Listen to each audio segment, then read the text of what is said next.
పాత బస్టాండ్ వద్ద నలుగురు యువకులు పరస్పరం కత్తులతో దాడులు చేసుకోగా ఈ దాడిలో ముగ్గురికి గాయాలయ్యాయి. దాడికి పాల్పడిన వారిని అదుపులోకి తీసుకొని గాయపడిన వారిని చికిత్స కోసం రిమ్స్ కి తరలించారు పోలీసులు. దాడికి కారణం ఆర్థిక లావాదేవీలు, పాత కక్షలే అని భావిస్తున్నారు పోలీసులు.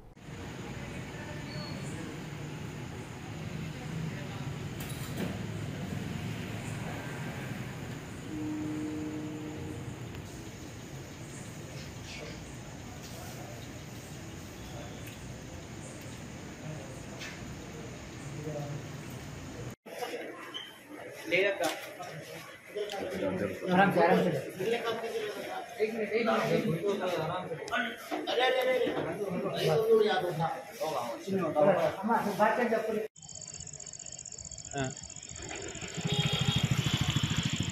సరే సైతోనే చేపిస్తాను.